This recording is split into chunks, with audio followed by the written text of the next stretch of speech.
Lyca production சுபாஷ் கரன் வழங்கும் super star Rajinikanth, Vishnu Vishal மற்றும் விக்ராந்த் நடிப்பில் டைரக்டர் ஐஸ்வர்யா ரஜினிகாந்த் தயாரிப்பில் இசை புயல் ஏஆர் ரஹ்மான் இசையில் உருவாகியுள்ள லால் சலாம் திரையரங்குகளில் வெற்றிகரமாக ஓடிக்கொண்டிருக்கிறது.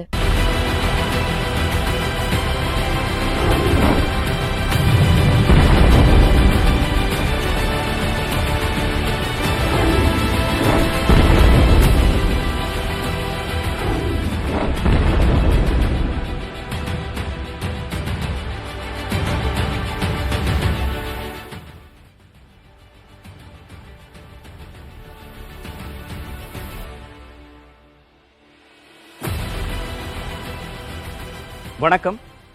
2024 நாடாளுமன்ற தேர்தலை முன்னிட்டு எடுக்கப்பட்ட தேர்தலுக்கு முந்தைய கருத்து கணிப்பு குறித்து நாம தினமும் மாலை 7 மணிக்கு பேசிட்டு இருக்கோம். புதிய தலைமுறை தொலைக்காட்சி, தி ஃபெடரல் இரண்டுக்கும் சேர்த்து ஏபிடி நிறுவனம் இந்த கருத்து கணிப்பை எடுத்து கொடுத்திருக்காங்க. இந்தியா முழுவதும் 19 மாநிலங்கள்ல 82 நாடாளுமன்ற தொகுதிகளில் 1314 லொகேஷன்ஸ்ல கிட்டத்தட்ட ஒரு நாடாளுமன்ற தொகுதிக்கு 400 பேர் வீதமாக 35,000க்கும் மேற்பட்ட நபர்களை நேரில் சந்தித்து 9 கேள்விகள் கொடுத்து ஆய்வு மேற்கொண்டு இந்த புள்ளிவிவரங்கள் வெளியாகிருக்கு.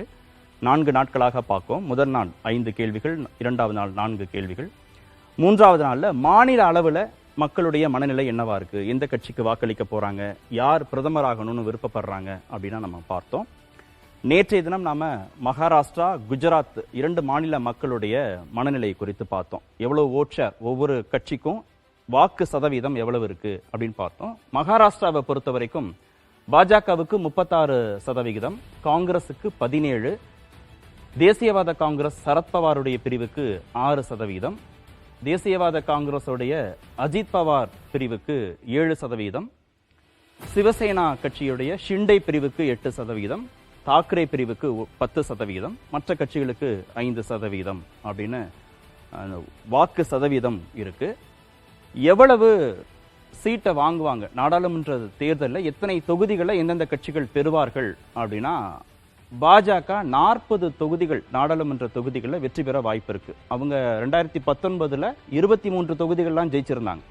17 தொகுதிகள் கூடுதலாக இந்த முறை ஜெயிக்க வாய்ப்பு இருக்கு அப்படின்னு தெரிய வந்திருக்கு. காங்கிரஸ் கட்சி ஒரு தொகுதியில தான் ஜெயிச்சாங்க 2019. 2024 7 தொகுதிகள் அதிகமாகி 8 நாடாளுமன்ற தொகுதிகள் பெறுவதற்கு வாய்ப்பு இருக்கு. பாஜக கூட்டணி, காங்கிரஸ் கூட்டணி அப்படின்னு அதை நம்ம பார்க்கணும். இந்த முறை பாஜகவுக்கு 40 தொகுதிகள் கிடைக்க வாய்ப்பு இருக்கு, காங்கிரசுக்கு கூட்டணியோட 8 தொகுதிகள் கிடைக்க வாய்ப்பு இருக்கு. இது மகாராஷ்டிரா மாநில நிலவரம். அடுத்தது குஜராத் மாநிலத்தில் கட்சிகளுடைய ஓட்சார் எவ்வளவு, வாக்கு சதவீதம் எவ்வளவு இருக்கும் அப்படின்னு பார்த்தோம்னா, 2019 அந்த கட்சிக்கு 63% வாக்கு இருந்திருக்கு. 2024 5 வருடங்கள் கழித்து 3% அளவுக்கு வாக்கு சதவீதம் உயர்ந்திருக்கு. 66% அளவுக்கு அவங்க வாக்கு வங்கியை தக்க வச்சிருக்காங்க பாஜக. காங்கிரஸை பொறுத்த வரைக்கும் 2019 32% இருந்த வாக்கு வங்கி 5 வருடங்கள் 2024 23%, கிட்டத்தட்ட 10% அளவுக்கு குறைந்திருக்கு காங்கிரஸோட வாக்கு வங்கி. எவ்வளவு நாடாளுமன்ற தொகுதிகளை ஜெயிப்பாங்க 2024, எந்த கட்சி எத்தனை இடங்கள் பிடிப்பார்கள்? பாஜக 26 தொகுதிகள்லையும் ஜெயிச்சிரும். 19 இருந்த அதே நிலை 2024 தொடரப்போகுது பாஜகவுக்கு. காங்கிரசுக்கு ஒரு இடம் கூட கிடைக்க வாய்ப்பில்லை அப்படின்னு கருத்து கணிப்புல தெரிஞ்சு. அதே மாதிரி இன்று 2 மாநிலங்கள் பார்க்க இருக்கிறோம். அந்த மக்களுடைய மனநிலை என்ன அப்படிங்கிறதையும் பார்க்க இருக்கிறோம். விருந்தினர்களை நாம அறிமுகப்படுத்திடலாம். ஏபிடி நிறுவனத்தின் தலைவர் திரு ரகுராம் பங்கேற்றிருக்கார். சார் வணக்கம். பத்திரிகையாளர் திரு பிரியன் இணைந்திருக்கிறார். வணக்கம் சார். பத்திரிகையாளர் திரு பாக்கி பங்கேற்றிருக்கிறார். சார் வணக்கம். நாம முதலாக பார்க்க போற மாநிலம் ஆந்திர பிரதேசம். ஆந்திர பிரதேசத்துல 3 நாடாளுமன்ற தொகுதிகளில் கருத்து கணிப்பு எடுத்திருக்கோம். நெல்லூர், எலுரு, அனகாப்பள்ளி இந்த 3 நாடாளுமன்ற தொகுதிகளில் 1137 பேரை சந்தித்து இந்த கருத்து கணிப்பு எடுக்கப்பட்டிருக்கு. மொத்தமாக அவங்கள்ட்ட 6 கேள்விகள் கேட்கப்பட்டுச்சு. இந்த பகுதியில் இருக்கக்கூடிய மக்கள்கிட்ட 6 கேள்விகள் கேட்கப்பட்டு ஆய்வு மேற்கொள்ளப்பட்டிருக்கு. நெல்லூர், எலுரு, அனகாப்பள்ளி 1137 மக்களை நேரில் சந்தித்து 6 கேள்விகள் கேட்கப்பட்டிருக்கு. முதலாவது கேள்வி அப்படிங்கிறது, கடந்த 5 ஆண்டுகளில் உங்களுடைய பொருளாதார நிலையில் மாற்றம் ஏற்பட்டதாக கருதுகிறீர்களா அப்படின்னு கேட்கப்பட்டதுக்கு, ஆந்திர பிரதேசத்தில் சிறந்த முன்னேற்றம் அப்படின்னு 32% பேர், அதே நிலை தொடர்கிறது அப்படின்னு 42% பேர், மோசமடைஞ்சிருக்கு அப்படின்னு 17% பேர் சொல்லியிருக்கிறாங்க. இரண்டாவது கேள்வி, பிரதமர் திரு நரேந்திர மோடி தலைமையிலான அரசு கொண்டு வந்த 3 முக்கியமான திட்டங்கள் அப்படின்னு கேட்டதுக்கு சர்வதேச அளவில் இந்தியாவின் தகுதியை உயர்த்தியிருப்பது அப்படிங்கிறதுக்கு 28%. 3 முக்கிய திட்டங்கள் பார்த்தோம்னா டிஜிட்டல் பண பரிவர்த்தனை அப்படிங்கிறது 58%, 80 கோடி மக்களுக்கான இலவச ரேஷன் அது 71%, ஜல்ஜீவன் குடிநீர் திட்டம் 47%, வங்கி கணக்கில் விவசாயிகளுக்கான நிதி அது 29%. இது மத்திய அரசு கொண்டு வந்த 3 முக்கிய திட்டங்கள். மத்திய அரசு திட்டங்கள்ல ஏதாவது ஒன்றாவது உங்களுக்கு பலன் தந்திருக்கா அப்படின்னு கேட்கப்பட்ட கேள்விக்கு ஆம் அப்படின்னு ஒரு 33% பேர் சொல்லியிருக்கிறாங்க. இல்லை அப்படின்னு 55% பேர் சொல்லியிருக்கிறாங்க. மத்திய அரசு திட்டங்கள்ல ஏதாவது ஒன்றாவது உங்களுக்கு பலன் தந்திருக்கா அப்படின்னா ஆம்னு 33% பேர், இல்லை அப்படின்னு 55% பேர் சொல்லியிருக்காங்க. நான்காவது கேள்வி, எதிர்வரும் மக்களவை தேர்தலில் எதை மையப்படுத்தி வாக்களிப்பீர்கள் அப்படிங்கிறது நான்காவது கேள்வி. ஒரு நிலையான அரசு வேணும் அப்படின்ற அடிப்படையில் 18% பேர், மத்தியில் புதிய அரசு வேணும் அப்படின்னு 19% பேர் வாக்களிப்பீர்கள் அப்படின்னு சொல்லியிருக்கிறாங்க. விலைவாசி உயர்வு, வேலை வாய்ப்பின்மை, பிரதமராக மோடி தொடர வேண்டும் அப்படின்ற அடிப்படையில் விலைவாசி உயர்வை 43% பேர், வேலை வாய்ப்பின்மையை 33% பேர், பிரதமராக மோடி தொடர வேண்டும் அப்படின்னு 16% பேர் சொல்லியிருக்கிறாங்க. தற்போதுள்ள எதிர்க்கட்சி தலைவர்கள்ல சிறந்த பிரதமர் வேட்பாளர் அப்படின்னு யாரை கருதுகிறீர்கள்? ரேங்கிங் 8ல இருந்து கொடுத்திருக்கிறாங்க. 8வது இடத்துல திரு நிதிஷ்குமார், 7வது இடத்துல திரு சரத்பவார், 6வது இடத்துல யாரையும் குறிப்பிடவில்லை, 5வது இடத்துல அகிலேஷ் யாதவ், 4வது இடத்துல மம்தா பானர்ஜி, 3வது இடத்துல அரவிந்த் கெஜ்ரிவால், 2வது இடத்துல யாரும் இல்லை, முதல் இடத்துல திரு ராகுல் காந்தி இருக்கிறார். எதிர்க்கட்சி தலைவர்கள்ல சிறந்த பிரதமர் வேட்பாளர் அப்படின்னு யாரை கருதுகிறீர்கள் அப்படின்னு கேட்கப்பட்டதுக்கு இதுவரைக்கும் இருந்த பிரதமர்கள்ல பிடித்த 3 முதன்மையான பிரதமர்கள் யார் யார் அப்படிங்கிறதையும் மக்கள் வரிசைப்படுத்தியிருக்கிறாங்க. 8வது இடத்துல திரு விபி சிங், 7வது இடத்துல திரு வாஜ்பாய், 6வது இடத்துல திரு நரசிம்மராவ், 5வது இடத்துல திரு ராகுல் காந்தி, 4வது இடத்துல திரு நேரு, 3வது இடத்துல திரு மன்மோகன் சிங், 2வது இடத்துல திருமிகு இந்திரா காந்தி, முதல் இடத்துல திரு நரேந்திர மோடி இருக்கிறாங்க. ஆந்திர மாநிலத்தை பொறுத்த வரைக்கும் முதல் இடத்தை பாஜகவுக்கு கொடுத்துட்டு திரு நரேந்திர மோடிக்கு கொடுத்துட்டு 2லிருந்து 6 வரைக்குமான இடங்களை காங்கிரஸ் பிரதமர்களுக்கு கொடுத்திருக்கிறாங்க. அது கவனிக்க வேண்டியது. மற்ற மாநிலங்கள்ல இது கொஞ்சம் மாறி வந்தது. வாக்கு சதவீதம் அப்படின்னு பார்க்கலாம். வாக்கு சதவீதத்தை பொறுத்த வரைக்கும் ஒய்எஸ்ஆர் காங்கிரஸ் கட்சி 32% வாக்கு பெறுவதற்கு வாய்ப்பு இருக்கு. தெலுங்கு தேசம் 22%, பாஜக 11%, ஜனசேனா கட்சி 8%, காங்கிரஸ் கட்சி 5%, இடதுசாரிகள் 1%, பிற கட்சிகள் 2%. ஒய்எஸ்ஆர் காங்கிரசுக்கு 32% வாக்குகள் கிடைக்க வாய்ப்பு இருக்கு. தெலுங்கு தேசத்திற்கு 22%, பாஜகவுக்கு 11%. இவங்க தான் முதல் 3 ரேங்கிங்ல இருக்காங்க.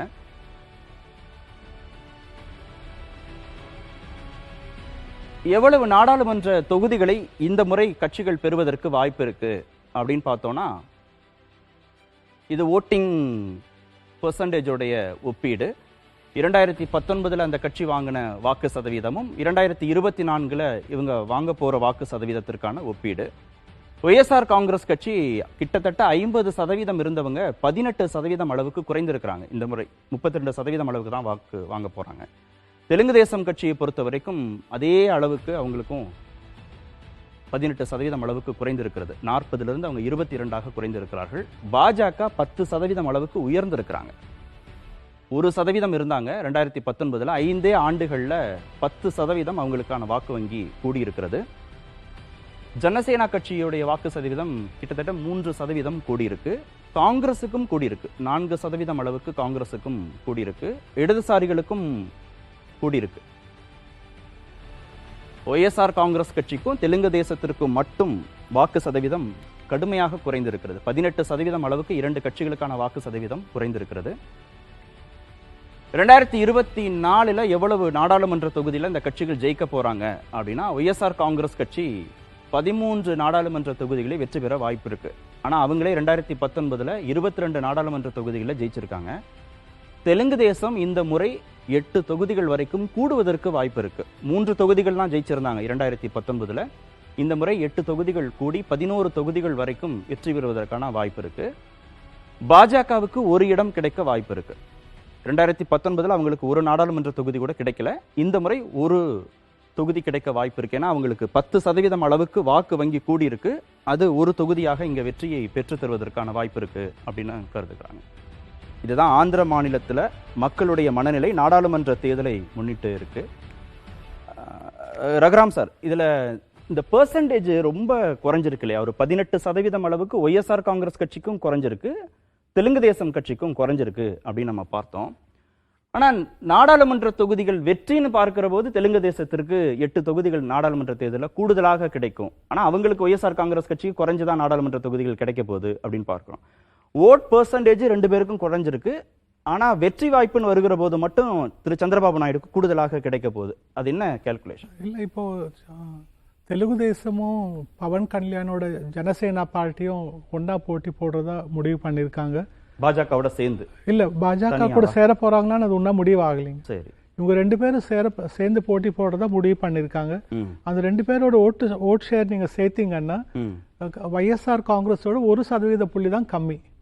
இப்போ ஒய்எஸ்ஆர் காங்கிரஸ்க்கு 32%, 32.81% இருக்கு. இவங்க 2 பேருக்கு நீங்க பாத்தீங்கன்னா ஒரு பர்சன்டேஜ் 1.32% பாயிண்ட் தான், 31% பாயிண்ட் தான் அவங்களுக்கு கம்மி.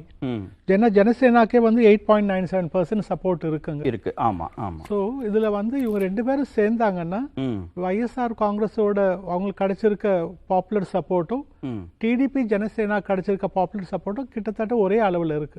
அதனாலதான் இவங்களுக்கு 13 சீட்டு, அவங்களுக்கு 11, பிஜேபிக்கு ஒரு சீட் வரும் நம்ம சொல்லியிருக்கோம். ஓகே, ஒருவேளை இப்ப அரசியல் நகர்வுகளை வச்சு பார்க்கிற போது பாஜகவோடு இவங்க 2 பேரும் சேர்ந்து கூட்டணி அமைச்சா அது இன்னும் பலவீனப்படுத்துமா ஒய்எஸ்ஆர் காங்கிரஸ்? ஒரே ஒரு பாயிண்ட் நான் சொல்லிட்டு அதுக்கு பதில் சொல்றேன்.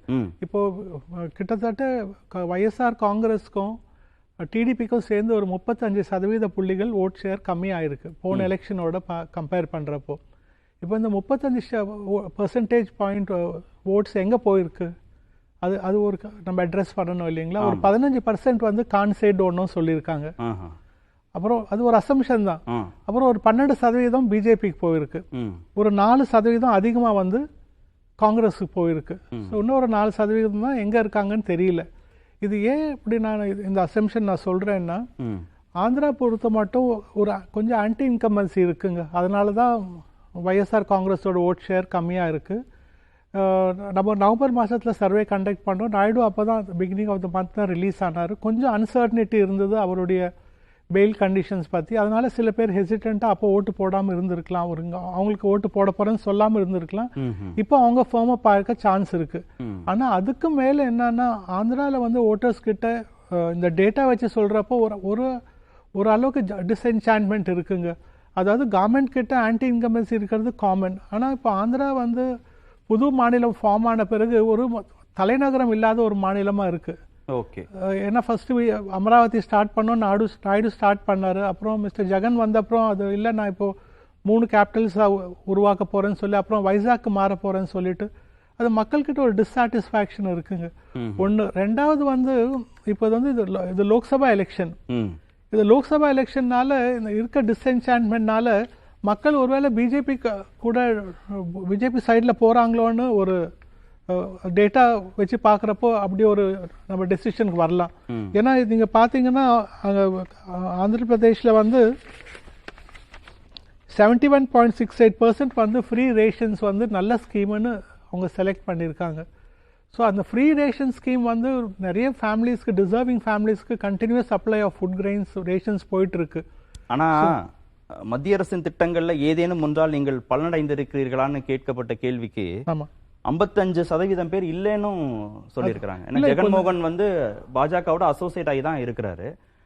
ஆனாலும் ஏன் இந்த மத்திய அரசுடைய திட்டங்களை அவர் கொண்டு போய் சேர்க்கலையா இல்ல அதுல ஏதாவது இந்த 71.68 வந்து எல்லா ஓட்டர்ஸோட பெர்செப்ஷனுங்க.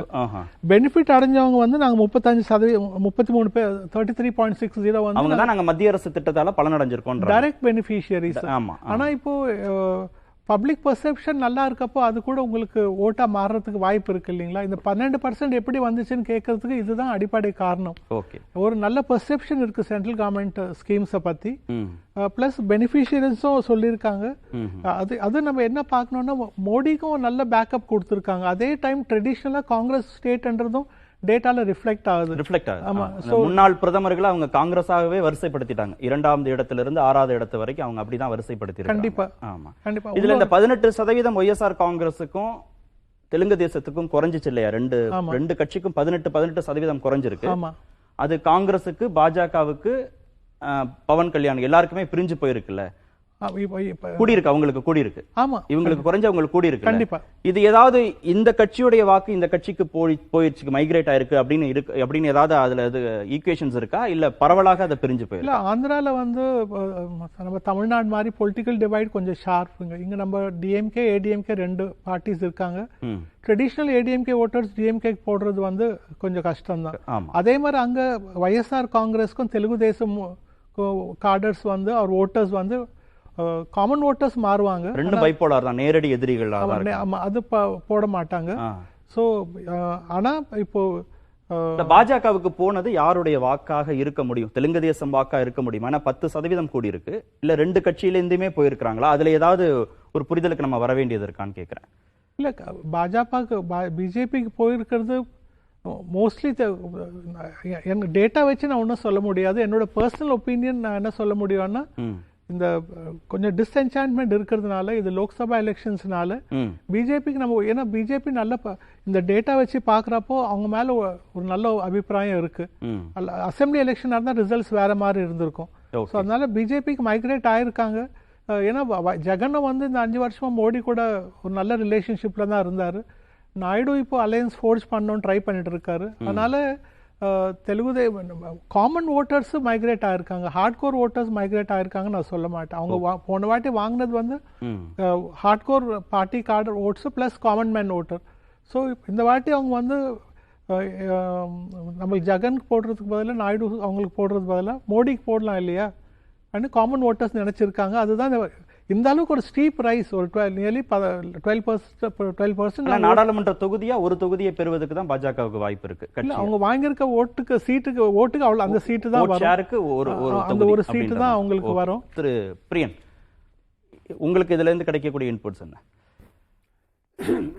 அல்ல, அடிப்படையாக என்னுடைய கருத்து என்னென்னா வந்து ஜெகன் வந்து கடந்த 5 வருஷமாக வந்து மோடியோட ரொம்ப நல்ல ரேப்போல இருந்தார். அதனால் மத்திய அரசோட அந்த ஸ்கீம்ஸோட பெனிஃபிட்ஸோ அதோட அந்த சாதகங்கள்லாம் வந்து ஜெகனுக்கு டிரான்ஸ்ஃபர் ஆகும் அப்படின்ற மாதிரியான ஒரு கருத்து இருக்கிறத பார்க்குறோம். பட் ஆனால் அதுவே வந்து ஒரு லயபிலிட்டியாக மாறும். ஏன்னா வந்து பல சிறுபான்மையினருக்கு எதிரான பல பில்ஸுக்கு வந்து ஒரு ஆதரவு கொடுத்துருக்காரு. சிஏஏ போன்ற விஷயங்கள், 370 போன்ற விஷயங்கள், அதெல்லாம் வந்து அவரை வந்து ஜெகனை வந்து சிறுபான்மை மக்கள்கிட்டேருந்து ரொம்ப தூரம் அவரை கொண்டு போயிருக்காரு. சொல்லலாம் இல்ல, கொடுத்த பெரும்பாலான வாக்குறுதிகளை ஜெகன் நிறைவேற்றிருக்கிறார் சொல்லியிருக்கிறாங்க. ஆனாலும் அது தலைநகரம் மாற்றினது குழப்பம். அந்த அது ஆன்டி இன்குமென்சி, சார் சொன்ன மாதிரி ஆன்டி இன்குமென்சி எல்லா கவர்மெண்ட்டுக்கும் இருக்கும். சென்னையில் தமிழ்நாட்டில் திமுக இருக்கிற மாதிரி எல்லா இடத்துலையும் இருக்கும். அவருக்கு ஜெகனுக்கு கொஞ்சம் நிறையவே இருக்கிறதுக்கான வாய்ப்புகள் இருக்குது பாஜகவோட அசோசியேட் ஆனதுனால.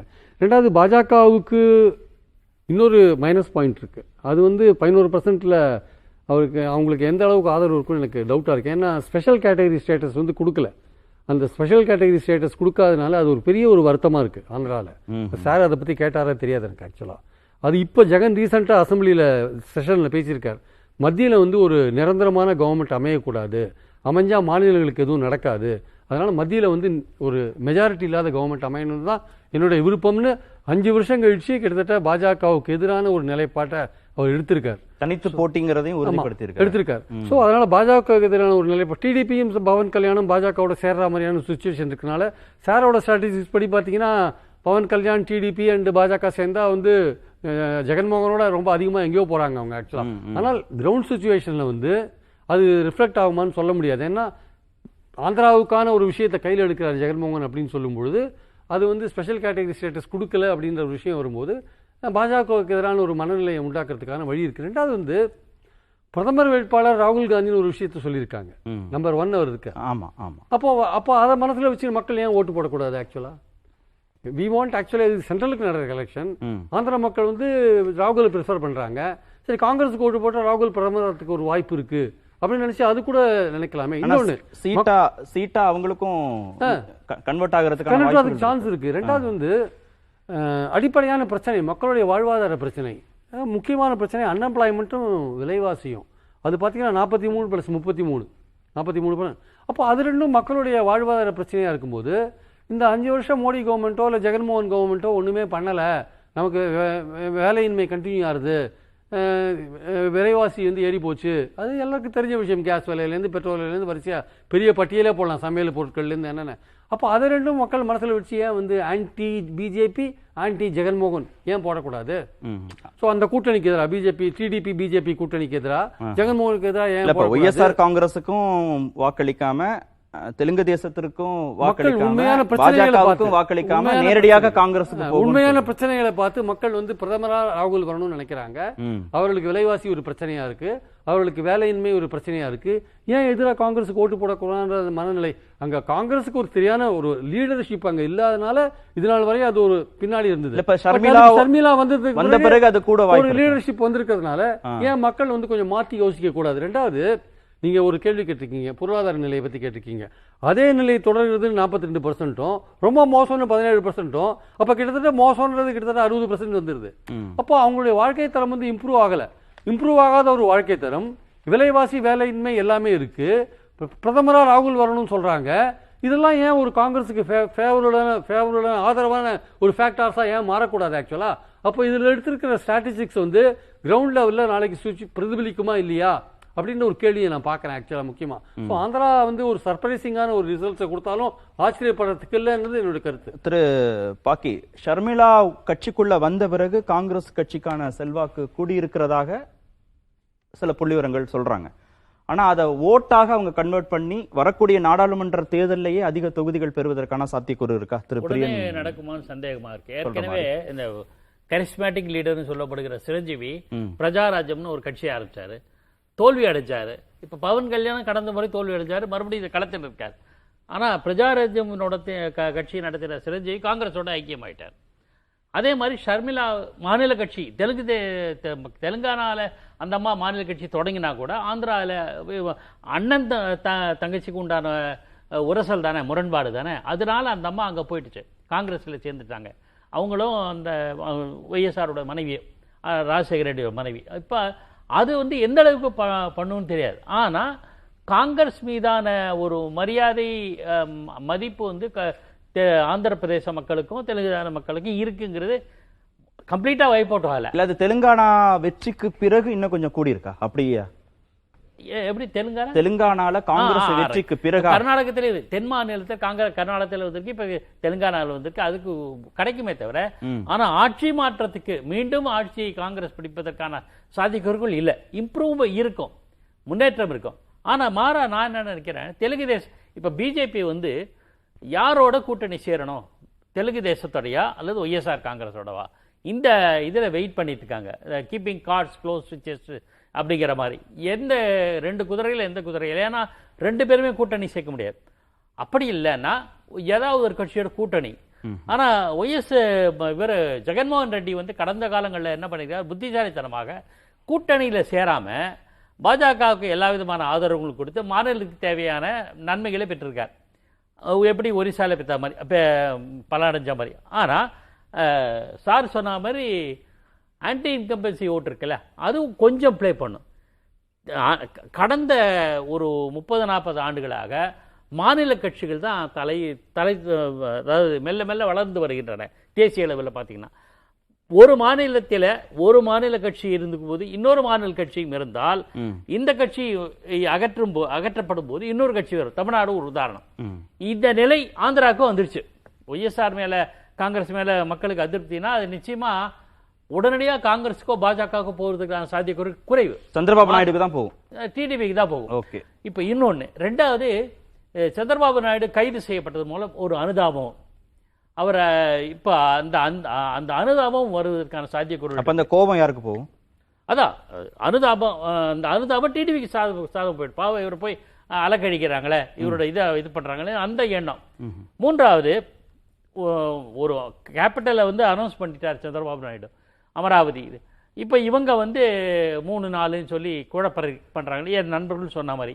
ஸோ இவ்வளோ இது இருக்குது. இது நேஷனல் பெர்ஸ்பெக்டிவில் பார்த்தோம்னா, நீங்கள் எந்த திட்டங்கள் வந்து ரொம்ப முக்கிய திட்டம்னு சொல்லும்போது பணப்பரிமாற்றத்துக்கு நிறைய அபரிவிதமான ஆதரவு கொடுத்துருக்காங்க. இது பிற மாநிலங்களில் நேற்று முன்று நடந்த புள்ளி விவரத்துலேயும் இந்த தகவல் தெரியுது. அது வந்து அவங்களுக்கு கம்ஃபர்டபுளாக இருக்குது. ஆனால் இந்த ரேஷன் அண்ட் ஜல்ஜீவன் போன்ற திட்டங்கள் அதனுடைய பலன் வந்து மாநில அரசு, இவங்களுக்கு நேரடியாக தெரியுது மாநில அரசாங்கம். மத்திய அரசாங்கத்தோட திட்டம் என்றாலும் கூட ரேஷன் கொடுக்குது, மாநில அரசு கொடுக்குங்கிற அந்த பலன் கிடைச்சது மத்திய அரசாங்கம். நாங்கள் முதல் நாளே இந்த கேள்வியை கேட்டோம். முதல் நாளே கேட்கும்போது ரகுராம் சார் என்ன சொன்னார்னா, மக்கள் தெளிவா இருக்காங்க, சட்டமன்றம் நாடாளுமன்றம்னு வருகிற போது யாரு என்ன செய்தார்கள்ங்கிற மதிப்பீட்டின் அடிப்படையில தான் அவங்களோட ஓட்டிங் பேட்டர்ன் இருக்கு அப்படின்னு சொன்னாங்க. இல்ல அது இருக்கலாம் நம்ம தமிழ்நாட்டில். ஏன்னா மத்திய அரசுடைய திட்டங்கள் கிடைக்கலன்னு இங்க சொல்லியிருக்கிற சதவீதம் இல்ல இல்ல. ஒரு சின்ன விஷயம், எல்லா மத்திய அரசு திட்டங்கள்லயும் மாநில அரசோட பார்ட்டிசிபேஷன் இருக்கு. ஜல்ஜீவன்ல 50% இருக்கு. எல்லா மாநிலத்திலும் இருக்கு. தமிழ்நாடு உட்பட எல்லா மாநிலத்திலும் இருக்கு. ஆனா மத்திய அரசாங்கத்தினுடைய பங்களிப்பு இல்ல. தமிழ்நாடு போன்ற மாநிலங்கள் அது கவனிக்கப்படுவதில்லை. முழுக்க முழுக்க மாநில அரசாங்கம், திமுக அரசாங்கம் செய்ததாக காட்டப்படுகிறது. அது அரசியல் காரணமாக இருந்தாலும் மக்கள் அப்படி புரிந்துக்கிறாங்க. இந்த புரிதல் வந்து இது மாநில அரசாங்கம் செய்யுது, மத்திய அரசாங்கம் கொண்டு வர திட்டம் அப்படிங்கிற டிஃபரன்ஷியேட் பண்றாங்களா இல்லையான்னு நமக்கு தெரியாது. அது பார்க்க முடியும். ஒன்று. மிக மிக முக்கியமானது, பிஜேபி எந்த கூட்டணிக்கு ஆதரவு தருகிறது, எந்த கட்சி தங்கள் வசம் ஈர்க்கிறது என்பது கடைசி வரையில் காத்திருக்க வேண்டும். இவர் தனித்து போட்டின்னு சொல்லிட்டார்ல. யாரு? ஒய்எஸ்ஆர் காங்கிரஸ் வந்து தனித்து போட்டிங்கிறதுல உறுதியா இருக்கு. அப்போ உறுதியா இருந்தாரா? அவர் வந்து டிடிபியை அவங்க சேர்த்துப்பாங்களான்னு தெரியல. ஏன்னா டிடிபி சில சிக்கல்கள் இருக்கு. கடந்த முறை இவங்களே நடவடிக்கை எடுத்துட்டு இவங்களே அவங்களை சேர்த்துக் கொள்வதில் முதல்ல பிஜேபி ஆட்சியை கவுத்ததே, வாஜ்பாய் கிட்ட இருந்து விலகினதே டிடிபி தான். அதெல்லாம் அந்த வெறுப்பு கோபம் இருக்கும். பொறுத்து இருந்து பார்க்கலாம். ரகுராம் சார், இதுக்கு சட்டமன்ற தேர்தலும் நடக்க போகுது. அதுல ஒரே மாதிரியான ஓட்டிங் பேட்டர்ன் தானா, இல்ல நம்ம பார்க்கிற போது அதுலயும் மாறுபட்டு வர வாய்ப்பு? இதை வச்சு சட்டமன்றமும் இப்படிதான் ஓட்டு பண்ணுவாங்கன்னு சொல்ல முடியாதுங்க. ஒரே ஒரு சின்ன பாயிண்ட் ஒண்ணு பண்ணிடுறேன். மிஸ்டர் பிரியன் கேட்டிருந்தாரு, இப்போ அது ரிலேட்டட் பாயிண்ட், டைரக்ட் ஆன்சர் இல்ல. கிட்டத்தட்ட 40% வந்து எதிர்கட்சி தலைவர்கள்ல ராகுல் காந்தி ஒரு நல்ல பிரதமர் வேட்பாளராக வருவாங்கன்னு சொல்லியிருந்தாங்க. ஆக்சுவலா ஆந்திரால வந்து YSR காங்கிரஸ் ஓட்ஸ் வந்து காங்கிரஸ் ஓட்ஸ் தாங்க. YS ராஜசேகர் ரெட்டி இருந்தப்போ ஒரு டால் காங்கிரஸ் லீடர் 2 டேர்ம் வந்தாரு. YSR காங்கிரஸ்க்கு இருக்கிற ஓட்டு வந்து காங்கிரஸ் ஓட்டு தான். இப்போ இந்த நம்ம ஒப்பீனியன் போல YSR காங்கிரஸோட ஓட்டையும் காங்கிரஸ் ஓட்டை சேர்த்தீங்கன்னா இதே 39% தான் வருது. அது ஒரு டேட்டா கன்சிஸ்டன்சிக்காக நான் சொல்றேன். இல்ல, அதுக்கு தான் நான் அந்த முதல் கேள்வி கேட்டேன். அங்கிருந்து பிரிந்த வாக்குகள் தான் காங்கிரஸுக்கு போயிருக்கா? இல்ல, ட்ரெடிஷ்னலா சொல்றேங்க. நான் ட்ரெடிஷ்னலா காங்கிரஸ் ஓட்டர்ஸ் தான் இன்னைக்கு YSR காங்கிரஸ் ஓட்டர்ஸ். இப்போ இந்த 40% ராகுல் காந்தி நல்ல பிரைம் மினிஸ்டர் கேண்டிடேட்டா வருவாங்க சொன்னது வந்து பேசிக்லி YSR காங்கிரஸ் ஓட்டர்ஸுங்க. ஆனா நம்ம டாப் 3 பிரைம் மினிஸ்டர்ஸ்ல கேட்டப்ப 60% வந்து மோடின்னு சொல்லியிருக்காங்க. அதனால அங்க ஒரு 20% பாயிண்ட் கேப் இருக்கு. அதனால 11% காங்கிரஸ்க்கு பிஜேபிக்கு வந்தது டவுட் இல்லைங்க. ஒரே ஒரு பாயிண்ட் என்னன்னா, ஆந்திராவில் வந்து காங்கிரஸ் மேலே இதுக்கு முன்னாடி ரொம்ப கோபம் இருந்ததுங்க. ஏன்னா அந்த மாநிலத்தை நல்ல மாநிலமாக அதை 2ஆக பிரிச்சுட்டாங்க அப்படின்னு சொல்லிட்டு தான் போன வாட்டி நீங்கள் பார்த்தீங்கன்னா காங்கிரஸ்க்கு ரொம்ப கம்மி ஓட்டு. அந்த ஸ்டேட்டில் வந்து ரொம்ப அவங்க வாங்கினதே வந்து 1.31% ஓட்டு தான். அந்த அளவுக்கு காமன் பீப்புளுக்கு தெலுங்கானால people are very happy with Congress. ஏன்னா தனி மாநிலம் அமைஞ்சிருச்சு. ஆந்திரா அவங்க காங்கிரஸ் மேலே ஒரு கோபம் இருந்தது. அந்த கோபம் இல்லைன்னு வச்சுக்கோங்க, இந்த ஓட்டு ஃபுல்லாக நான் சொன்னேன் இல்லைங்க, அன்டிசைடட் ஓட் ஃபுல்லாக காங்கிரஸ்க்கு தான் போயிருக்கும். அன்டிசைடட் ஓட்டு ஒரு நேஷனல் எலெக்ஷனில் எதுக்கு பிஜேபிக்கு போகுதுன்னா, இந்த பர்டிகுலர் ஸ்டேட்டில் காங்கிரஸ் மேலே இருந்த அந்த டிவிஷன் ஆஃப் த ஸ்டேட் நடந்தப்போ இருந்த கோபம் தாங்க. இப்போ படிப்படியாக குறையுது அந்த கோபம்? கண்டிப்பாக குறைக்கிறதுக்கு வாய்ப்பு இருக்கு. குறைஞ்சதுன்னு சொல்றதுக்கு என்கிட்ட டேட்டா இல்லைங்க. ஓட் ஷேர் கூடி இருக்கு, அதனால நான் கேட்குறேன். ஆமா, ஒரு 4% கூடி இருக்கு. காங்கிரஸ் இந்திரம்மா அப்புறம் நெஹ்ரு எல்லாம் சொன்ன அவ்வளோ பர்சன்டேஜ் வாங்கியிருக்கப்ப காங்கிரஸ் எங்கேயோ இருந்திருக்கணும் இல்லைங்களா? ஒரு சின்ன விஷயம் சார், அதாவது விலைவாசி, வேலையின்மை, அப்புறம் அதே பொருளாதார நிலை தொடர்கிறது போன்ற விஷயங்கள் திட்டத்திலான பலன் இல்லைன்னு 55% சொல்றாங்க இல்லையா? இந்த மாதிரியான மக்களுக்கு அதிருப்தியான விஷயங்கள் பாஜகவுக்கும் ஒய்எஸ்ஆருக்கும் எதிரான ஒரு ஓட்டாக கன்வெர்ட் ஆகிற விஷயம் இருக்குல்ல, அது வந்து கிரவுண்ட் லெவலில் நடக்குதா இல்லைன்றதை பொறுத்து இருந்து தான் பார்க்கணும். ஸ்டேட் எலெக்ஷன்ஸில் நடக்குதுன்னு சொல்கிறாரு. ஆனால் அடிப்படையான ஒரு விஷயம் வந்து பொதுவாக இந்தியா முழுக்க, நாட் ஒன்லி ஹியர், மோடியோட இமேஜுக்கும் பாஜகவோட செல்வாக்குக்குமே இது ஒரு வித்தியாசம் இருக்குது. மோடி இமேஜ், பாஜக, அந்த தலைவர், இந்த கட்சி, இது ரெண்டுத்துக்கும் ஒரு கேப் இருக்கு. ஆக்சுவலா பாஜக என்கிற கட்சியை வந்து தாங்கி பிடிக்கிற தலைவருக்கு இருக்கிற செல்வாக்கு பாஜக என்கிற கட்சிக்கு இருக்கான்றது ஒரு கேள்விக்குறியான விஷயம். எல்லாருக்குமே கடந்த செல்வாக்கோட தான் மோடி இருக்கிறார். ஆந்திரா முதற்கொண்டு எல்லா இந்தியா முழுக்க நான் அப்ளை பண்றேன் அந்த விஷயத்தை. மோடி என்கிற தலைவர், ஒற்றை தலைவர், அவருக்கான செல்வாக்கும் பாஜக என்ற கட்சிக்கு ஆப்ஷன் இல்ல. நீங்க மோடியை செலக்ட் பண்ணனும்னா நீங்க பாஜக அந்த ஒன்றுக்கொன்று இருக்கிறதுனால அது போயிட்டு இருக்கே தவிர, நாளைக்கு மோடியை தவிர வேற ஒரு தலைவர் வந்துட்டாருன்னா பாஜகவோட நிலைமை கொஞ்சம் யோசிக்கணும். 2024 நாடாளுமன்ற தேர்தலை முன்னிட்டு எடுக்கப்பட்ட தேர்தலுக்கு முந்தைய கருத்து கணிப்பு குறித்து பேசிட்டு இருக்கோம். ஆந்திரா பார்த்தோம். இப்போ தெலுங்கானா மாநில மக்களின் மனநிலை. தெலுங்கானா மாநிலத்தில் 3 நாடாளுமன்ற தொகுதிகளில் கம்மம், மெகபூபாபாத், பெத்தபள்ளி, இந்த 3 நாடாளுமன்ற தொகுதிகளில் 1174 மக்களை சந்தித்து எடுக்கப்பட்ட கருத்து கணிப்பது. சிறந்த எதிர்க்கட்சி தலைவர்களில் பிரதமர் வேட்பாளராக யாரை முன்னிறுத்துவீர்கள் அப்படின்னு கேட்கப்பட்டதுக்கு 8ஆக வரிசைப்படுத்தி இருக்கிறாங்க. 8வது இடத்துல நிதிஷ்குமார், 7வது இடத்துல சரத்பவார், 6வது இடத்துல அகிலேஷ் யாதவ், 5வது இடத்துல மம்தா பானர்ஜி, 4வது இடத்துல அரவிந்த் கெஜ்ரிவால், 3, 2ல யாருக்கும் வாய்ப்பளிக்கல, 1வது இடத்துல ராகுல் காந்தி. இந்திய பிரதமர்கள்ல இதுவரைக்கும் இருந்த இந்திய பிரதமர்கள்ல உங்களுக்கு பிடித்த 3 பேர் யார், முதன்மையான 3 பேர் யார் அப்படின்னு கேட்டதுக்கும் 8 வகைப்படுத்தப்பட்டிருக்கு எண்ணிக்கை அடிப்படையில். 8வது இடத்துல திரு VP சிங், 7வது இடத்துல திரு நேரு, 6வது இடத்துல திரு மன்மோகன் சிங், 5வது இடத்துல திரு ராகுல் காந்தி, 4வது இடத்துல திரு வாஜ்பாய், 3வது இடத்துல திரு நரசிம்மராவ், 2வது இடத்துல திரு நரேந்திர மோடி, 1வது இடத்துல திருமிகு இந்திரா காந்தி. சார், இதுவரைக்கும் பார்த்ததுல ரகுராம் சார் முதல் இடத்துல திரு நரேந்திர மோடி இருந்திருக்கிறார் தொடர்ந்து எல்லா மாநிலம். இதுவரைக்கும் நம்ம பார்த்த இந்த 3 மாநிலங்கள்ல மகாராஷ்டிரா, குஜராத், தெலுங்கானால, ஆந்திரால, தெலுங்கானால மட்டும் அந்த ஆர்டர்ல மாறி இருக்கு. 2வது இடத்துல கூட திரு வாஜ்பாய் தான் இருந்திருக்கிறாரு. ஆனா இந்த முறை இந்த ஆர்டரும் மாறி இருக்கு. இது என்ன மனநிலையுடைய வெளிப்பாடு? 2வது இடம் 1வது இடம் மாறுவதற்கான காரணம்? ஆந்திரா ஃபுல்லா ஆந்திராவே எப்பவுமே காங்கிரஸ் பாஸ்டியன் தாங்க. அது இல்லாமல் 77ல் இந்திரா காந்தி அவங்க தோத்த பிறகு மேடக்கில் வந்து கண்டெஸ்ட் பண்ணி தான் திரும்பி அவங்க லோக்சபாக்கு போனாங்க.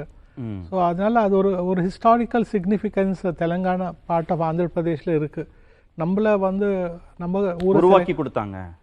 நம்ம ஊர்ல வந்து அவங்க போட்டி போட்டாங்க. இந்திரா காந்தி வந்து ஒரு பெரிய அந்த டைம்ல ரொம்ப டால் லீடர்.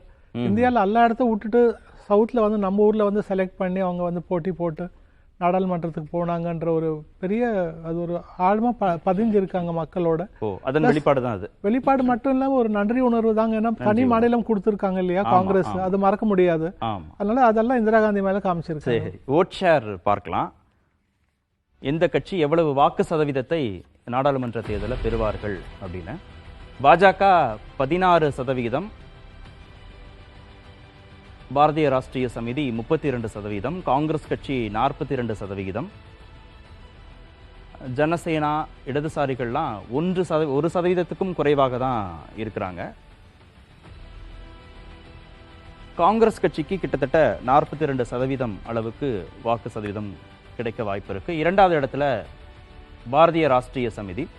இப்போ நாடாளுமன்ற தேர்தலை பொறுத்த வரைக்கும் சட்டமன்ற தேர்தல் முடிவுகளையே இந்த முறையும் வெளிப்படுத்த மக்கள் நினைக்கிறாங்கன்னு பார்க்கணுமா சார், இந்த ஓட் ஷேர் கூடியிருப்பதன் மூலமாக? இல்ல, அப்படி நம்ம ஒப்பிட முடியாதுங்க.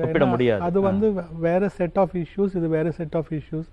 ஏன்னா இந்த டேட்டா வச்சு நம்ம பார்க்குறப்போ நம்ம காங்கிரஸ்க்கு வந்து ஒரு 12% புள்ளிகள் வந்து ஓட்டு கூடி இருக்கு. போன 19 எலெக்ஷன் பார்க்குறப்போ 19 எலெக்ஷன் லோக்சபா எலெக்ஷன் கம்பேர் பண்றப்போ டிஆர்எஸ்க்கு வந்து 9.2226 ஓட்டு சதவீத புள்ளிகள் ஓட்டு கம்மி ஆயிருக்கு.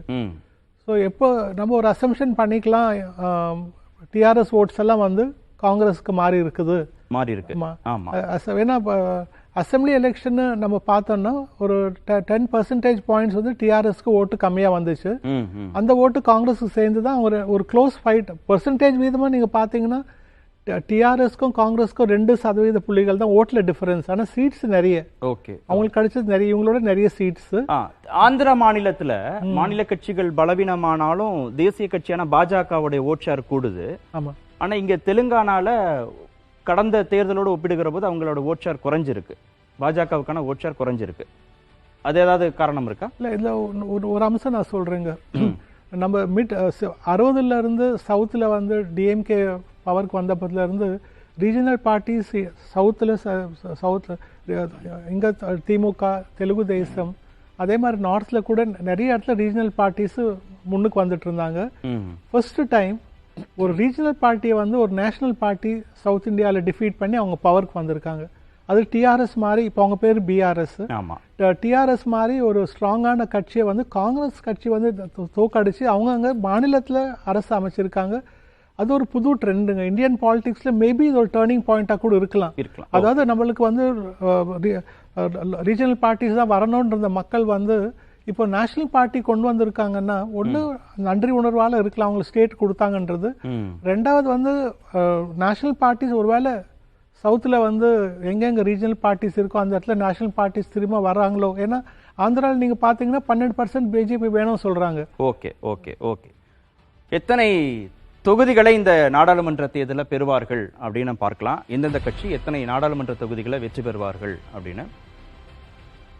பாஜக 2019 4 தொகுதிகள் வெற்றி பெற்றார்கள். இந்த முறை ஒரு தொகுதி கூட கிடைக்க அவங்களுக்கு வாய்ப்பு இல்லை. சந்திரசேகர் ராவுக்கு 4 நாடாளுமன்ற தொகுதிகள் கிடைக்க வாய்ப்பு இருக்கு. அவங்களே கடந்த முறை 9 தொகுதிகள் பெற்றிருந்தார்கள். காங்கிரஸ் கட்சிக்கு ஒரு 10 தொகுதிகள் கூடுதலாக இந்த முறை கிடைக்க வாய்ப்பு இருக்கு. கடந்த முறை அவங்க 3 நாடாளுமன்ற தொகுதி, இந்த முறை 13 தொகுதிகள் வந்து கூடுதலாக பெற வாய்ப்பு இருக்கு. 3லிருந்து 13ஆக அவங்களுடைய எண்ணிக்கை கூட வாய்ப்பு இருக்கு. நாம இது குறித்து பேசுவோம். நம்ம ஒரு இடைவேளைக்கு பிறகு நம்ம பேசலாம். தெலுங்கானா மாநிலத்தில் எந்தெந்த கட்சிகள் எவ்வளவு வாக்கு சதவீதம் பெறுகிறாங்க, எத்தனை இடங்கள் பெறுகிறாங்க அப்படின்னு நம்ம பார்த்தோம்.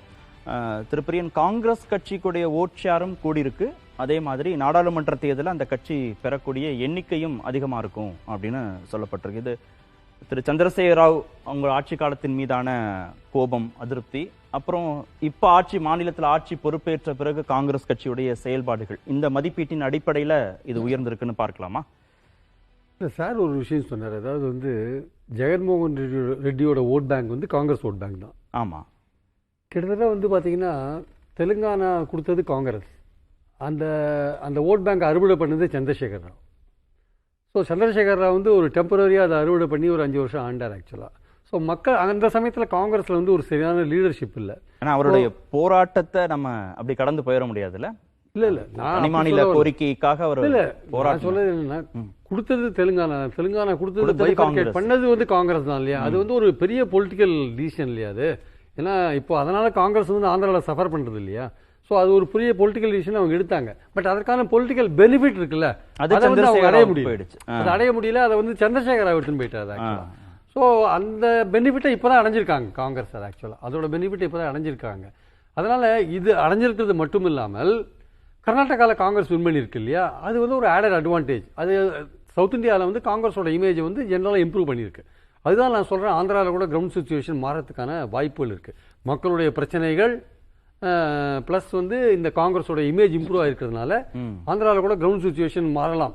தேர்தல் மாநில உரிமைகள் பேசுற மாநில கட்சிகள் பலவீனமாகிறதும், மாநில உரிமைகளுக்கு முக்கியத்துவம் கொடுக்கக்கூடிய தேசிய கட்சிகள் மேல வர்றதும் அப்படியா புரிஞ்சுக்கணுமா? இல்லை, அப்படி நம்ம புரிஞ்சிக்க வேண்டாம். இன்னும் வந்து மாநில கட்சிகளுக்கான ஒரு செல்வாக்கு நாடு முழுக்க இருக்கு. ஏன்னா நேஷனல் தேசிய கட்சிகள் வந்து என்னைக்குமே மாநிலங்களோட ஆஸ்பிரேஷன்ஸை ஃபுல்ஃபில் பண்ணவே முடியாது. அது வந்து ஒரு கான்ட்ரடிக்ஷன் இருந்துகிட்டே தான் இருக்கும். ரீஜனல் இன்ட்ரெஸ்ட்டுக்கும் நேஷனல் இன்ட்ரெஸ்ட்டுக்குமான ஒரு கான்ட்ரடிக்ஷன்ஸ் இருந்துன்னு தான் இருக்கும். அதனால் என்றைக்குமே தேசிய கட்சிகள் மாநில கட்சிகளை வந்து தூக்கி சாப்பிட முடியாது. டெம்பரரியான சில விஷயம் நடக்கலாம்.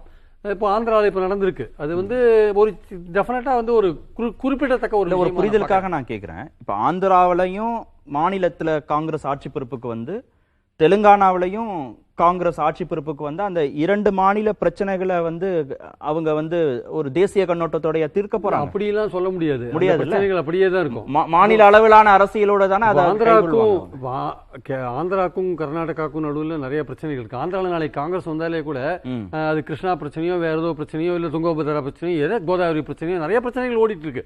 ஏதோ ஒரு நதிநீர் பிரச்சனை ஏதோ ஒன்று ஓடிட்டு தான் இருக்கும். அதெல்லாம் தீர்க்க முடியுமான்னு சொல்ல முடியாது. ஏன்னா அந்தந்த ரீஜன் நேஷனல் பார்ட்டியா இருந்தா கூட இப்போ இங்க இருக்கிற பாஜகவும் கர்நாடகாவில் இருக்கிற பாஜகவும் காவிரி இஷ்யூல ஒரே ஒப்பீனியனா வேற ஒரு ஒப்பீனியன் தானே. காங்கிரஸ்க்கும் அதே மாதிரி தான். ஸோ அப்படி இருக்கும்போது வந்து ஒரு ரீஜனல் ஆஸ்பிரேஷன்ஸோட இருக்கிற மக்கள் இருக்கிற இடத்துல ரீஜனல் பார்ட்டிஸ் என்னைக்குமே வந்து ஃப்ளரிஷ் ஆவாங்க, வளருவாங்க. அது எப்போ அவங்க ஃபெயில் ஆவாங்கன்னா ஊழல் போன்ற விஷயங்கள் வரும்போது ஃபெயில் ஆவாங்க. இப்போ சந்திரசேகர் ராவெல்லாம் ஒரு குடும்ப கட்சி அந்த மாதிரி விஷயங்கள்லாம் அவர் மேலே ஒரு முத்திரை இருக்கு. அது ஒரு காரணம். அவரோட பார்ட்டியோட நேம் கெட்டு போனதுக்கு காரணம் அது ஒரு குடும்ப கட்சியா மாறிவிட்டது. காங்கிரஸ் மேலேயும் அதே விமர்சனத்தை தானே பாஜக வைக்குது. ஆமா, டெஃபினட்டா அவங்க வைப்பாங்க. அவங்க வச்ச பாஜகவுடைய பிரச்சாரம் வந்து அங்க பலமா இருந்திருக்கு தெலுங்கானால. இப்ப ஷர்மிளா மேலேயும் அந்த குற்றச்சாட்டு அது உண்டு, ஷர்மிளா மேலேயும் உண்டு, இல்லைன்னு சொல்ல வரல. ஆனால் காங்கிரஸை பொறுத்தவரை ஆந்திரால வந்து ஒரு லீடர்ஷிப் தேவையா இருக்கிறதுனால அந்த வேக்கம் வந்து அவங்க ஃபில்அப் பண்றதுனால எடுபடுறதுக்கான வாய்ப்புகள் இருக்கு. சின்ன விஷயம் மட்டும் சொல்லிடுறேன். ஆந்திராவை பொறுத்த தெலுங்கானாவை பொறுத்த மட்டும் தெலுங்கானாவில் வந்து நம்ம வந்து பிஜேபி அண்டர் எஸ்டிமேட் பண்ண முடியாது. ஏன்னா இப்போ கூட ஜனவரி 22 அன்னைக்கு ராமர் கோவில் திறப்பு விழாம்போது அங்கே பலவிதமான சம்பவங்கள் நடந்தது. மைனாரிட்டிஸ்க்கும் இந்துஸ்க்கும் நடுவில் பல மோதல்கள் நடந்தது. நிறைய மீடியா அதை ரிப்போர்ட் பண்ணியிருக்க மாட்டாங்க. ஸோ அந்த இந்துத்துவ அஜெண்டாவை வந்து ரொம்ப தீவிரமாக அங்கே செயல்படுத்துகிறாங்க. ஒரு நாளைக்கு வந்து 3500 ஷாக்காஸ் நடக்குது தெலுங்கானாவில். 160 ஸ்கூல்ஸ் ரன் பண்ணுறாங்க ஆர்எஸ்எஸ்.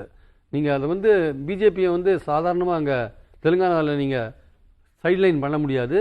நம்ம எதிர்பார்க்கறதோட அவங்க 4 சீட் நீங்க சொல்லிருக்கீங்கன்னு நினைக்கிறேன். 4லேருந்து 1 ஆயிடும்னு சொல்றீங்கன்னு நினைக்கிறேன். ஆமா, குறைஞ்சிருக்கு. டெஃபினட்டா எனக்கு இன்னும் அவங்க இன்னும் கொஞ்சம் அவங்களோட ஸ்கோர் வந்து அதே அதிகமாக மெயின்டைன் பண்றதுக்கான வாய்ப்புகள் கூட இருக்குன்னு நினைக்கிறேன். ரகுராம் சார் சுருக்கமா பாக்கி நான் என்ன சொல்ல வரேன்னா, இந்த மாநில உரிமைக்காக ரீஜனல் பார்ட்டிஸ் ஃபைட் பண்றாங்கன்ட்டு தான் நம்ம டிஎம்கே ஏடிஎம்கே தெலுங்கு தேசம் எல்லாம் ஒரு டைம்ல நல்ல மக்கள் சப்போர்ட் வாங்கிட்டு இருந்தாங்க. ஓட்டர் பொறுத்த மட்டும் அவங்க என்ன நினைக்கிறாங்கன்னா, அவங்க இருக்கிற மாநிலத்துக்கு யார் நல்லது பண்ணுவாங்க அவங்களுக்கு ஓட்டு போடணும். அது மாநில கட்சியா தேசிய கட்சியா? மாநில கட்சியா இருந்து மாநில கட்சிகள் பண்ணுவாங்கன்னு நினைச்சு மாநில கட்சிகள் போட்டாங்க. இப்போ ஒரு பெரிய மாற்றம் ஏற்பட்டிருக்கு இந்தியாவில். அதனால தான் வந்து ஒருவேளை ஆந்திராலையும் தெலுங்கானால நேஷனல் கட்சி வரதுக்கு என்ன வாய்ப்புன்னா, நம்மளுக்கு வந்து ஜிஎஸ்டி ரெஜிம் வந்த பிறகு எல்லாம் பணமும் மத்திய அரசு கிட்ட போய் உட்கார்ந்துருது. அவங்க தான் முடிவு பண்றாங்க யாருக்கு என்ன கொடுக்கணும்னு. இப்போ அந்தந்த மாநிலத்தில் மோடி நம்ம பார்த்தோம், நீங்க பார்க்க போறீங்க. மோடிக்கு சப்போர்ட் பெருகுதுன்னா அவர் தான் டிசைட் பண்றாரு யூபிக்கு எவ்வளவு வரணும், தமிழ்நாடுக்கு எவ்வளவு வரணும், கர்நாடகா எவ்வளவு வரணும்னு. ஸோ மக்கள் என்ன நினைக்கிறாங்க, நம்ம மாநிலம் முன்னேறணும், நம்ம நல்லா இருக்கணும், அவங்களுக்கே ஓட்டு போட்டுடலாமே பாஜகவுக்கு. ஆமா, அதுதாங்க ஒரு பொலிட்டிக்கலா இப்ப ஏற்பட்டிருக்க ஒரு பெரிய சேஞ்ச். என்னன்னா, அந்த மாநில உரிமைகள் எல்லாம் இப்போ கொஞ்சம் பேக் சீட் எடுத்திருக்குது.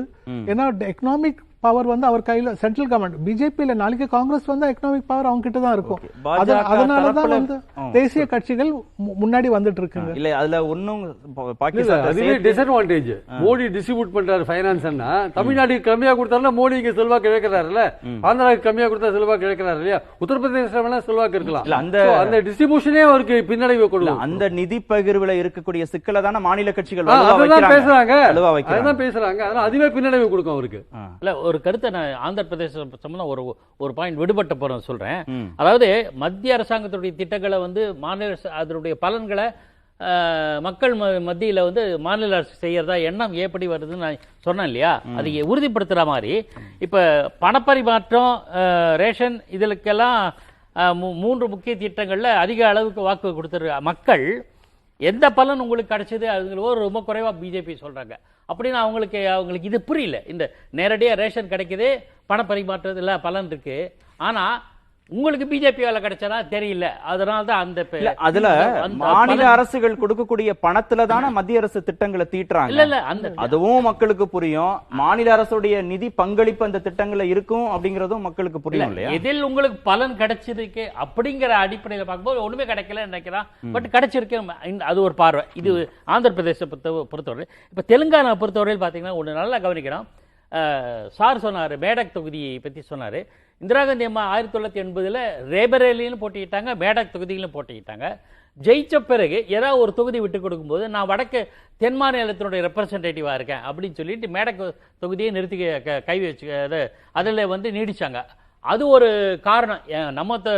நம்ம மாநிலத்திலேருந்து போனவங்க நம்ம மாநிலத்திற்கே வந்துட்டாங்க, பிரதமர் நம்ம மாநிலத்திலேருந்து வந்தாங்க அப்படிங்கிற ஒரு எண்ணம் தெலுங்கானா மக்களுக்கு இருக்கும். அது ஒரு விஷயம். ரெண்டாவது நீங்க பாருங்க, பிடித்த பிரதமர்கள்லயும் காங்கிரஸ். இதுக்கு முன்னாடி இருந்த பிரதமர்கள்ல யாரு எதிர்கட்சியிலேருந்து யார் சிறந்தவர் நினைக்கிறீங்க? காங்கிரஸ், ராகுல் காந்தி. தெலுங்கானா பொறுத்த வரைக்கும் ஆக அவங்க காங்கிரஸ் மைண்டு அவங்களுக்கு இருக்கு. இன்னொரு விஷயம் என்னன்னா, ரேவந்த் ரெட்டி இருக்காருல்ல, அவருக்கு நல்ல பேர் இருக்கு. அவர் சில திட்டங்கள்ல கொண்டு வரது மக்கள் நல திட்டங்கள். அதனுடைய இந்த பலன் எல்லாமே காங்கிரஸ்க்கு போகும். இன்னும் ஆட்சி அமைச்சுக்கு ஒரு குறுகிய காலம் இருந்ததுனால அவர் மீதான வெறுப்போ அதுல நம்ம நாளைக்கு பேசுவோம். அதுல ஒரு செய்தி திரு பிரியன் சொன்னதோட நிறைவு செய்ய வேண்டியதா இருக்கு. பிஜேபி அண்டர் எஸ்டிமேட் பண்ணாதீங்கன்னு சொல்றதும், ரகுராம் சார் மாநில கட்சிகளுக்கு மீறி தேசிய கட்சிகள் ஆட்சி பொறுப்புக்கு வர்றதையும் பார்க்கிற போது இப்ப காங்கிரஸோடைய எமர்ஜிங் காங்கிரஸ் வெர்சஸ் பிஜேபியாக தெலுங்கானால மாறுவதற்கான ஒரு வாய்ப்பா கூட எதிர்காலத்துல உருவாயிடுமோ அப்படிங்கிறதையும் சேர்த்தே பேச வேண்டியது இருக்கு. நேரம் குறைவா இருக்கு. அடுத்தது நேர்வடு பேச தொடங்க வேண்டியதா இருக்கு. நன்றி நிகழ்ச்சியில் பங்கேற்ற அனைத்து விருந்துகளுக்கும். நாளைக்கு வேறு 2 மாநில மக்களுடைய மனநிலை குறித்து நம்ம பார்க்கலாம்.